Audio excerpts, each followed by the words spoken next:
مرحبا بكم في برنامج رائدات مع جلجان. نستكشف قصص نجاح النساء استطعنا تحدي الصعوبات وترك بصمة إيجابية في المجتمع. سنعرض لكم اليوم امرأة تحدت وتخطت الحدود وصنعت تغييرا إيجابيا في المجتمع.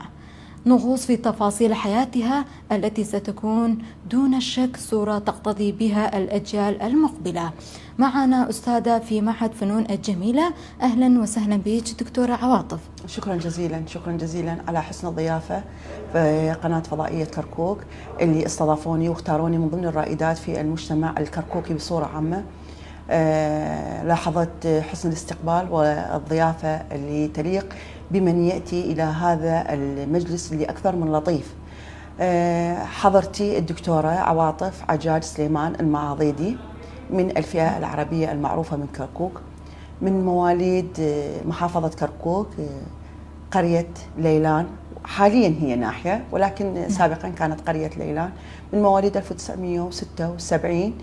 والدي تدريسي وأكاديمي، كان مدير ثانوية خالد ابن الوليد. متقاعد حاليا والدتي من النساء المعروفات على مستوى كركوك. لدي 3 أخوة وأخوات.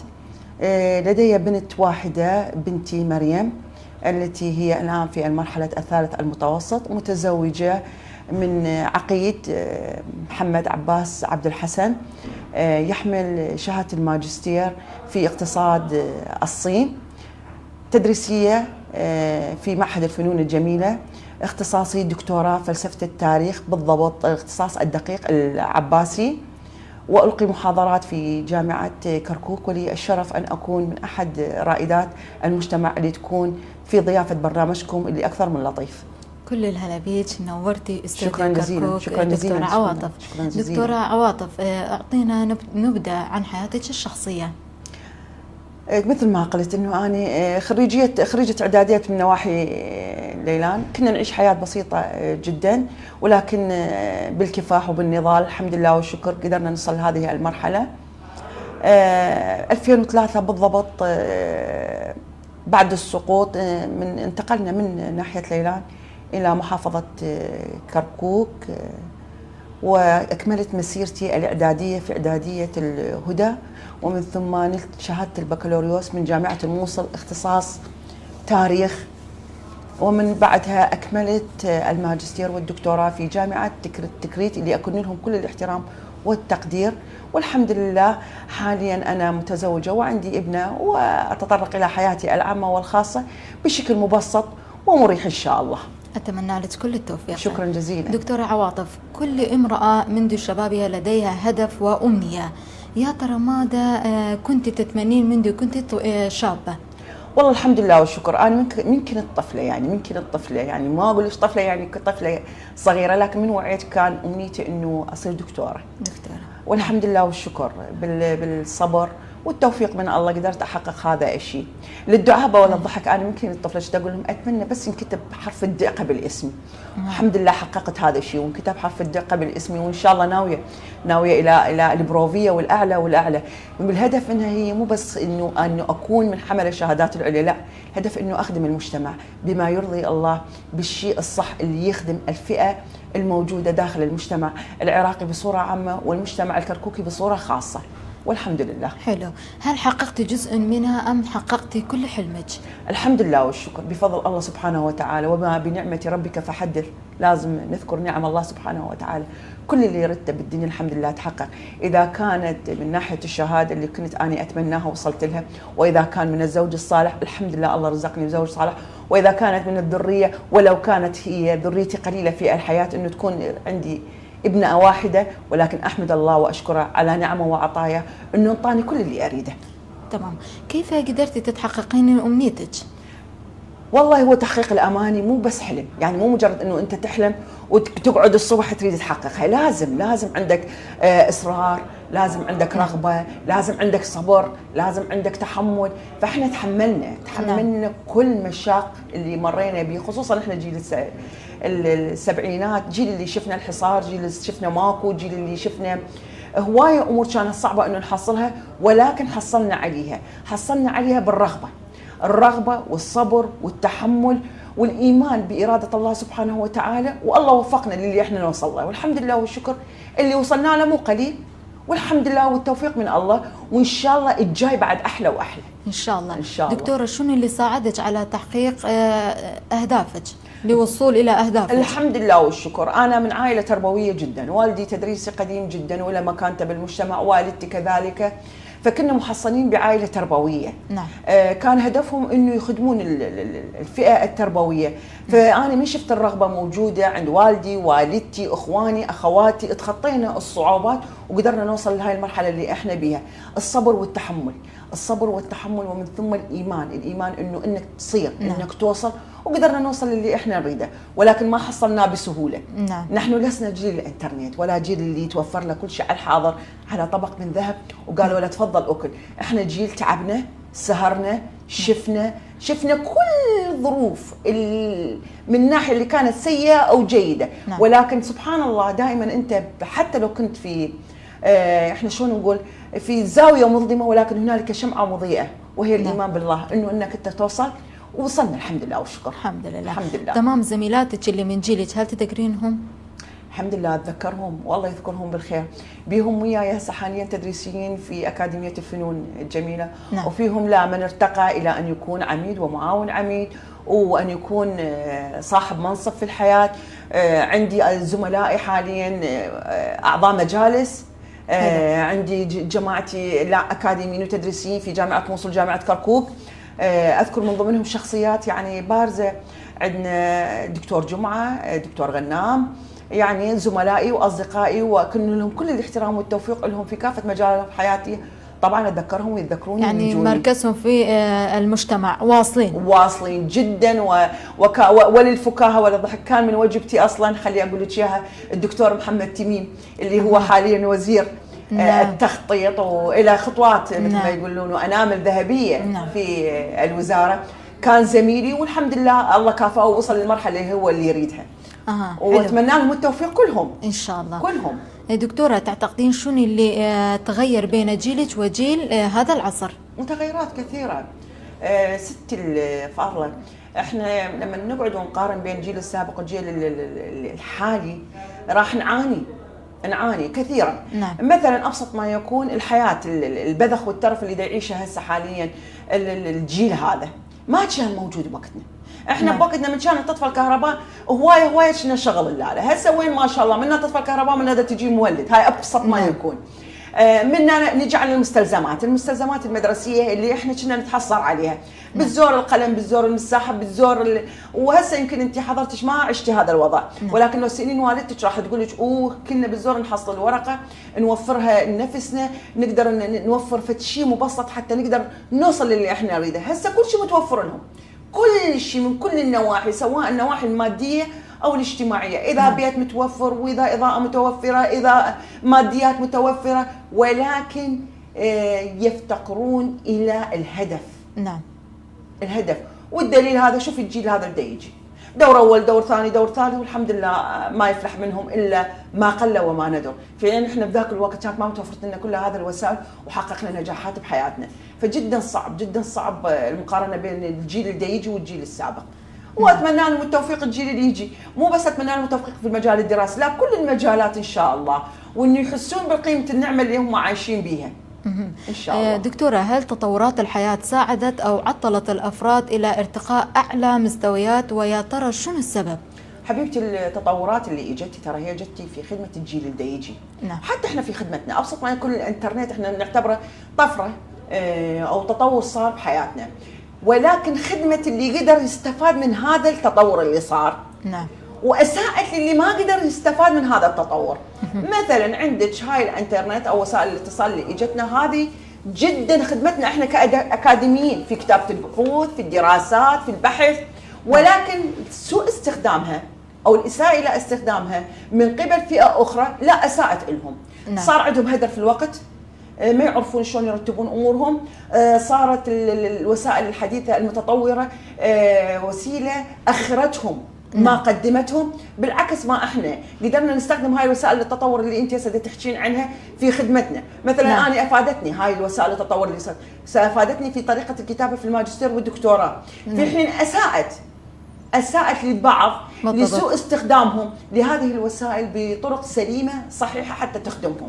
بالضبط، بعضهم يستخدمونها للإيجابي وبعضهم للسلبي. سلبيات. نعم. ولكن احنا كجيلنا احنا لا استخدمناها في الجانب الايجابي، قدرنا انه نسوق هذه الامور، ولكن بعض منا لا اساءوا الى استخدامها ففشلوا في امور حياتهم. نعم نعم بالضبط. دكتورة، المرأة مخلوقة رب العالمين أعطاها خصوصية ولديها كمية قوة وإصرار والقابلية على عمل عدة التزامات في وقت واحد. يا ترى ما حجم دكتورة عواطف؟ احنا نريد نحكي على حجم قوتك ايش قد؟ الحمد لله انا امرأة قوية جدا ولا تستطيع اي عاصفة تكسرني الحمد لله.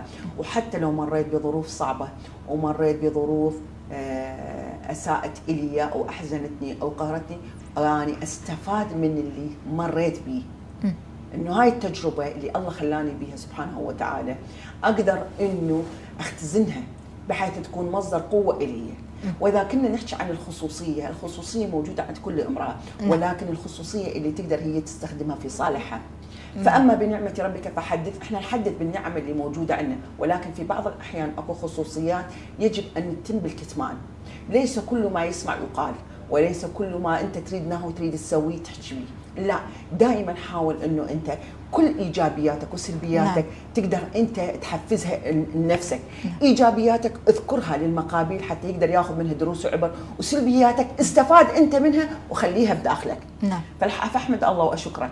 دائما الايمان بالله كبير، ودائما وما توفيقي الا بالله، ودائما عندي اصرار وعندي اراده وعندي صبر. في نفس الوقت عندنا خصوصيه نخليها على جانب، ما نحاول انه اي واحد يقدر يتطرق لها، فهذا كان هو مصدر قوتنا. نعم جميل. دكتورة، هل تتمنين لابنتك مريم أن تكون مثلك في نفس الاختصاص؟ اتمنى، مو ما اتمنى دائما كل والده ووالده يتمنون انه ابنائهم يكونون احسن الناس او افضلهم. احنا هسه اذا نحكي على الجانب العلمي، لا انا اتمنى لها انه تكون فرد يستفاد منه المجتمع. انا دائما اقول هذا الكلام. ولكن نرجع من الناحيه الاخلاقيه والدينيه، اتمنى انه بنتي تسلك هذا الجانب. ليش؟ لان انا ذخيرتي بالحياه هاي الطفله. اذا باكر اني وافاني الاجل وكلنا نموت، ماكو واحد ما يموت، انا اتمنى بنتي تكون ذخيرتي انه يترحمون علي عن طريق بنتي. ودائما انا اقول لها هذا الكلام. مريومه ماما، انا عندي الادب والاخلاق اهم من الدراسه. اهم من الدراسه. دائما التربيه ومن ثم التعليم. بالضبط. ايش فايده اذا كانت هي دكتوره ومع احتراماتي لك عديمه الاخلاق وعديمه الضمير. انا دائما اقول لها ماما اتمنى تكونين دكتوره وافتخر بيش قدام الناس. تقول لي ليش ماما؟ اقول لها حتى افتح لك شفت مستشفى نستفاد منها انا وياك. تقول لي يعني ماما لا ابدا لا تخليني الماديات ببالك، ما اقبل. اخر شيء افكر به الفلوس انا، واخر شيء افكر به الماديات. دائما اقول لها ماما اتمنى تكونين انسانه واسطه تخدمين الافراد والمجتمع. الفقير والمحتاج. الفقير والمحتاج. ايش فايده هو دكتور وجشع معلم وما يعرف ينطي الماده بحذافيرها، فاتح له مركز اكاديمي وما يعرف يوصل الفكره. احنا نريد اثنين، نريد التربيه والتعليم. نريد تكون بنتي انسانه واسطه بحياتها بالمجتمع، تخدم الناس، تكون رؤوفه رحيمه، تراعي الفقير قبل اللي عنده امكانيه. وناويين هذا الشيء ان شاء الله. اذا الله انطاني اني عمر وبنتي وصلت للمرحله اللي انا اريدها، ناويه انه افتح فد مؤسسات خيريه تخدم افراد المجتمع وخصوصا الفئه المحتاجه والفقيره. هم عندها هوايه مثلك؟ هي انا دائما عندي هوايه، تدرين شنو؟ انه مثلا احب انه اصمم شيء بسيط، اخيط، لكن هي ترسم.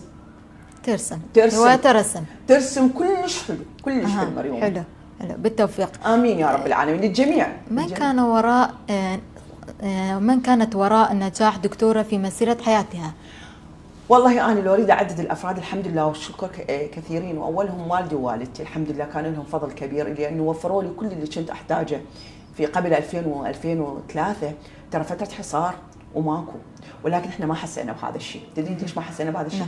لأن والدي ووالدتي هيئونا كل الظروف الملائمة إنه نوصل لهيك مرحلة. بعد ما تزوجت الحمد لله والشكر العائله كبرت وتزوجت في عائله تربويه ايضا، والهم كان لهم فضل انه يشجعوني انه اوصل لهاي المرحله. فالحمد لله والشكر سواء كان في البيت الاسري العائلي اللي هي والدتي ووالدتي، او البيت اللي رحت له بيت زوجي، الحمد لله والشكر كلا الطرفين ساعدوني اني اوصل لهاي المرحله.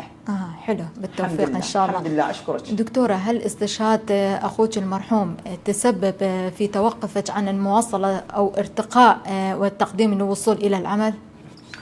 أنا شو أحكي لك، 2017 كانت من أسوأ السنوات في حياتي. أخي كان شاب صغير بالعمر في مقتبل حياته، رئيس قسم كان يحمل شهادة قانون في جهاز الاستخبارات، كان رئيس قسم ضابط يحمل رتبة ملازم. 2017 كانت سنة جدا مأساوية يعني. انت تجين، يعني شلون اوصف لك الموضوع، تجين من الدوام وتلقين شخص عزيز على قلبك والد 81 وجثه هامده قدامك. نعم. انا ما اقول لك ما توقفت الحياه، لا توقفت. بعد مرور 8 سنوات الحدث ثاني. نعم. بعد الجرح جديد، ومن اتذكر كلش اتاثر. بالضبط. ومن اشوف اولاده اتاثر بعد اكثر. ولكن لا، انطانا داعم وحافز انه نكمل. انا للعلم كملت الماجستير وانا عيناي تذرف دموعا. بعد الماجستير بالضبط كملت الدكتوراه. باليوم اللي اخذت به شهاده الماجستير تلقيت خبر وفاه اخوي. المراه دائما حنونه وعاطفيه. اي استشهد، وكان صغيرنا والمدلل مالتنا، فاثر علينا كلش، اثر علينا. نعم. ولكن رغم هذا ما وقفنا، الحمد لله والشكر. خلصت الدكتوراه بال 19 20، يعني كان 2 أو 3 اخويا متوفي، وكملت الماجستير والدكتوراه لكوني كنت من الاوائل في الماجستير. نعم. فرأسا عبرت على مرحلة الدكتوراه وتخطيتها، والحمد لله اجتازيت الدكتوراه أيضا من الأوائل والشامل. أنا الوحيدة اللي نجحت بالشامل. ليش؟ لأن كان عندي إصرار. بالضبط. نعم. وأني أكمل وأنا عيوني تدمع، ولكن الحياة مشى وكملنا. ما أدري شو أقول، يعني ايش قد أحكي لك عن هذه الظروف ما أقدر، ولكن يعني وفاته أثرت علينا جدا، أثرت علينا. اتمنى له انه الله سبحانه وتعالى يعوضه الجنه ويكون عوضه باولاده، والله يرحمه، لان كان انسان جدا طيب ودائما عنده هدف بالحياه ومثابر مثلي وعنده اهداف. سبحان الله ما قدر يكملها لان كان صغير بالعمر، بس ان شاء الله اولاده يكملوها. واتمنى له الرحمه ويكون مكانه في عالي المقامين في الدنيا وفي الاخره، إن شاء الله. ويرحم امواتكم وكل امواتنا يا رب العالمين. امين يا رب العالمين. آمين. الله يرحمها. معروف عن المراه دائما حنونه وعاطفيه تكسرها فراق الغوالي.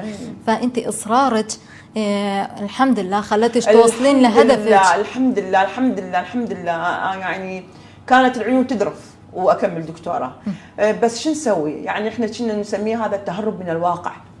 اذا ما نكمل، اذا ما تمشي الحياه ونبقى بس نفكر، الحياه ما تمشي. بالضبط. تمشي نعم. وتكمل، ولكن هنالك تبقى الجرح مفتوح وينزف. يعني لا تتصورون انه ال8 سنوات اللي عدت على وفاه شخص عزيز عليك وهو الاخ والسند والظهر والضلع. يعني انا ايش احكي لك عن اخويا قليله، ولكن تمشي الامور تمشي، ولكن الجروح موجوده والحمد لله على كل حال. الحمد لله احنا ناس مؤمنين باراده الله سبحانه وتعالى، هم السابقون ونحن اللاحقون، وان شاء الله مثواهم كلهم في جنات الخلد. ولكن احنا نقول دائما هنيئا لمن ترك لنفسه سمعه طيبه واثر خالد. الحمد لله اخي من الابطال اللي تركوا اثر خالد والناس تترحم له، وانا فخوره به في الدنيا وفي الاخره. الحمد لله. لولا اصرارك ما كنتي واصله ابدا، ما كنتي هسه رائده وقاعده قدامي. الحمد لله. ان شاء الله كل اللي حصلناه سواء كانت شهاده او القاب علميه تكون في خدمه المجتمع بصوره عامه والمجتمع الكركوكي بصوره خاصه. احنا دائما نحب في اي مكان نكون نبدع، في اي مكان نكون ننطي، ما ننتظر انه ناخذ، لا ابدا، عطاء بدون اخذ ان شاء الله. ودائما هدفنا هو انه يكون الاجر والثواب. نعم. يعني انا افرح دائما. انتم لما اتصلتوا بي وقلتوا لي دكتوره نريد نستقبلك في برنامج الرائدات، انا جدا فرحت، لولا انه انتم سامعين عني فد كلام مو حلو بالضبط. نعم. او كلام لائق بسيرتي الذاتيه، ما يستقبلني هيك برنامج حلو ورائد. فاحنا ان شاء الله نكون عند حسن ظنكم، وان شاء الله القادم افضل، وان شاء الله نخدمكم بعد وبعد ان شاء الله. ان شاء الله قلبي. حبيبتي. دكتوره، هل كان لزوجك اثر كبير في تغيير مسار حياتك العامه والخاصه؟ كل ما يقال بحق زوجي قلبي. حلو. كل ما يقال بحقه. قليل. زوجي الحمد لله والشكر من عائلة مثقفة جدا، يحمل شهادة الماجستير في اقتصاد الصين، رجل مثقف واعي من بيئة جدا جدا مثقفين، فما حاوطني وما قدر انه مثلا يحطم اهدافي. في اليوم اللي انا قلت له ابو مريم انا اتمنى انه اخلص، قال لي انا ظهر وسند، وفعلا كان ظهر وسند الي. ما من الممكن اكو زوج يقبل انه زوجته 3 ايام بالاسبوع هي ما متواجده، وهو كان الاب والاخ والصديق البنتي اللي هي وحيدتي بالبيت.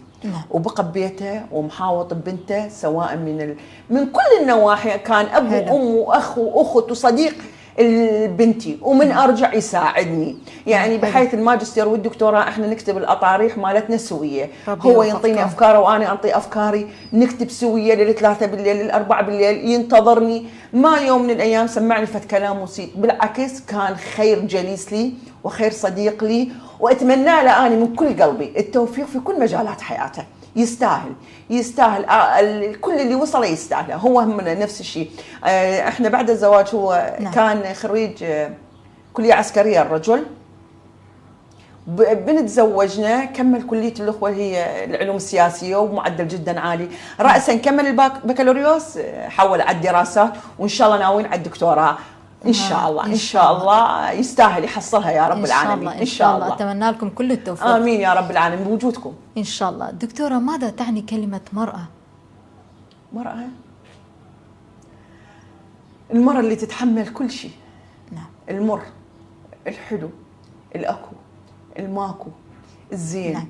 المو زين. فالمرأة هي مرأة من تمر تترك أثر، مو بس تترك. يعني هسه احنا مثلا احيانا انا اقول لك اكو امرأة تقول انا مثلا ما عندي شهادة، ولكن انت خلقتي جيل باكمله. فلا تقولين انا ما عندي شهادة وانا ربة بيت، انت تعبانة ببيتك، توفرين كل الظروف المعاشية الملائمة لاولادك وزوجك، فانت مجاهدة. فاشحال اذا كانت موظفة وربة بيت في نفس الوقت. فاني يعني المرأة هي الصبر، هي التحمل، هي كل شيء بالحياة. واتمنى كل التوفيق لامهاتنا اللي كانوا بالبيت، سواء يحمل لنا الشهاده واللي ما تحمل الشهاده. كلهم تحملوا وكلهم صبروا وكلهم ان شاء الله يكونون اولادهم بارين بحقهم وصالحين، بحيث انه تعبهم طول النهار ما يروح، سواء كان داخل او خارج البيت. فالمراه العراقيه مرة متحمله، مرة تحملت داخل البيت وخارج البيت، فاني ارفع لها قبعه الاحترام والاجلال. ومثل ما قالوا انه الجنه تحت اقدام الامهات، تستاهل الجنه المراه العراقيه لكونها جاهدت سواء داخل او خارج البيت. حلو، جميل، عاشتيك على هاي الجمل المميزه. المراه يعني تستاهل كل شيء. المراه القياديه تستاهل. ودائما اقول لهم اتمنى التوفيق لكل بناتنا، الكل تتزوج تعيش حياه سعيده، اللي ما عندها اولاد تكونون عندها اولاد، واللي عندها اولاد ان شاء الله يكونون بارين وصالحين بحقها. ليش؟ لان هذا ثمره تعبها وجهودها. بالضبط. دكتوره، اكو مع احتراماتي لجميع الامهات، اكو الامهات ما ينطون حق بيتهم، ينطون مجرد يعني من يداومون يخصصون وقتهم للدوام، من يرجعون تعبانين. فالطفل يحتاج التربية والرعاية. اكو مع احتراماتي لهم اكو ينطون الرعاية، الغسل والتنظيف والاكل، اما التربية ماكو. انا دائما ستي الفاضله دائما اقول الام الشاطره تكون عندها 7 صنايع. انت من اختاريتي تكونين موظفه لازم تكونين مؤهله انه تقودين العائله اللي عندك، ما تهمين بيتك، تقدرين توفقين بين بيتك وبين عائلتك. مثلا هسه اني اعرف انه باكر عندي دوام، اهيئ الغداء مالتي من الليل، الغداء مالتي متهيئ بحيث من ارجع لبيتي بيتي نظيف، زوجي من يجي ما يتذمر، اكله موجود، بنتي من تجي من الدوام اعرف شلون مرتبه وقتها ما بين الاكل ما بين الدراسه. ولكن انت ان لم تكوني مؤهله لهذه القيادات، انه شلون تقيدين بيت بنمط دبلوماسي صحيح. يعني شلون دبلوماسي؟ انه انت مخليه لكل خطوه بحياتك. مثلا انت تروحين هسه مثلا، وهسه دنعاني عندي هسه اني مجموعه من صديقاتي انه متزوجات او مزوجين بناتهم، انت من اجت اخذتها تعرفها هي موظفه. نعم. من الزوجه تشوف انت تقدر تحقق توازن بين الوظيفه وبين الطفل وبين الزوج، راسا زوجها يقول لها ترك الوظيفه، لا انت من اخذتها تعرف انه هي موظفه، بالضبط. ما تقدر تترك الوظيفه، ما يخالف، هي انت خد عين، احنا نقدر مثلا نرتب امور البيت، انت هم ساعدها، لا تذب كل زمام الامور عليها. مثلا هي متزوجه كاسب، هذا الكاسب مثلا شغله يبدي مثلا 10 الصبح، ساعدها، خلي الطفل عندها، اكيد عينها مثلا. او من البدايه انت من تروح تخطب، لا تقول انا اريد عندها شهاده، خلي تكون ربة بيت عايشه وياك، وانت من اخذتي رجل اخذتي انسان موظف وانت موظفه، حاولي قدر الامكان انه ترتبين امورك. بالضبط. نعم. حتى الطفل اللي يكون ضحيه بيناتكم. تدرين انت هسه احنا اغلب حالات الطلاق اللي حاليا دا تصير سببها تدرين شنو؟ اهمال الزوج والزوجه للطفل. اكيد. فلازم المراه الشاطره اللي تريد تنجح في حياتها سواء العائليه او المهنيه تقدر انه تقسم وقتها وترتب امورها ما بين بيتها والزوج والعمل حتى تمشي الامور، وحتى تقدر تحقق نجاحات في تربيه ابنها احسن من ما تذبه في الحضانات وفي غير امور اخرى او دوامات اخرى، تقدر ترتب امورها ان شاء الله. وما شاء الله انا دا اشوف هذا الجيل كل الجيل مفتح ويعرف انه يرتب اموره. اذا عاجبه ترتب امورها، واذا ما عاجبها هاي بعد يمها بحث اخر، ولكن تقدر شوي اكو بيها تعب، بس تتحمل التعب حتى تمشي الامور ان شاء الله. ان شاء الله. تمام دكتوره، رسالتك الاخيره للشعب كركوكي. والله العظيم اني من سكنه كركوك الاصليين، ما شاء الله شعب لم يعرف الطائفيه او العنصريه، كلهم يعيشون تحت خيمه علم واحد وهو العلم العراقي، سواء الفئه الكرديه او العربيه او التركمانيه او الشيعيه او السنويه. دائما احب يكونوا متكاتفين، يحبون الخير لبعض، يكونون خديمين لمحافظتنا كركوك. دائما نحاول نخزن الكمين اللي عندنا، مثلا الطاقات العلميه اللي عندنا نخدم بها مجتمعنا الكركوكي بصوره عامه وخاصه. ونبدي طبعا انا اقول لك نبدي من التربيه والتعليم، وان هي باقل الدوائر الموجوده فينا. فما شاء الله المجتمع الكركوكي مجتمع مناضل، تحمل، صبر، الى ان وصلت محافظتنا الحبيبه لهذه المستوى بقيادات فذه ان شاء الله، ونوصل بعد ان شاء الله تحت رعايه الله سبحانه وتعالى. ان شاء الله. نورتي استوديو كركوك حبيبتي، كفيتي ووفيتي حبيبتي. والله انا اعتذر، حبيت انه يكون نطاق كلامنا بعد اوسع، ولكن محور موضوع الرائدات هو كان فقط عن الرائدات فقط.